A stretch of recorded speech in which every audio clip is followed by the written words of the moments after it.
ಮಕ್ಕಳ ದಿನಾಚರಣೆ ಕಾರ್ಯಕ್ರಮವನ್ನು ಅರ್ಥಪೂರ್ಣವಾಗಿ ಹಾಗೂ ವಿಶೇಷವಾಗಿ ಆಚರಿಸುವ ನಿಟ್ಟಿನಲ್ಲಿ ಉಪಮುಖ್ಯಮಂತ್ರಿ ಡಿಕೆ ಶಿವಕುಮಾರ್ ಅವರೊಂದಿಗೆ ಮಕ್ಕಳ ಸಂವಾದವನ್ನು ಇಂದು ಆಯೋಜಿಸಲಾಗಿದೆ. ಬೃಹತ್ ಬೆಂಗಳೂರು ಮಹಾನಗರ ಪಾಲಿಕೆ ಹಾಗೂ ಶಾಲಾ ಶಿಕ್ಷಣ ಮತ್ತು ಸಾಕ್ಷರತಾ ಇಲಾಖೆಯ ಸಹಯೋಗದಲ್ಲಿ ವಿಧಾನಸೌಧದಲ್ಲಿಂದು ಕಾರ್ಯಕ್ರಮ ಏರ್ಪಡಿಸಲಾಗಿದೆ. ಈ ಸಂವಾದದಲ್ಲಿ ಶಾಲಾ ಶಿಕ್ಷಣ ಮತ್ತು ಸಾಕ್ಷರತಾ ಸಚಿವ ಮಧು ಬಂಗಾರಪ್ಪ ಹಾಗೂ ಸರ್ಕಾರದ ಮುಖ್ಯ ಕಾರ್ಯದರ್ಶಿ ಡಾ ಶಾಲಿನಿ ರಜನೀಶ್ ಸೇರಿದಂತೆ ಇನ್ನೂ ಅನೇಕ ಗಣ್ಯರು ಪಾಲ್ಗೊಳ್ಳಲಿದ್ದಾರೆ.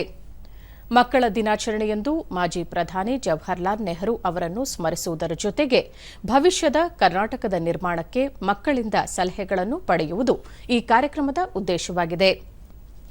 ಸರ್ಕಾರಿ ಶಾಲೆಗಳ ಮಕ್ಕಳನ್ನು ಈ ಸಂವಾದಕ್ಕೆ ಆಹ್ವಾನಿಸಲಾಗಿದೆ.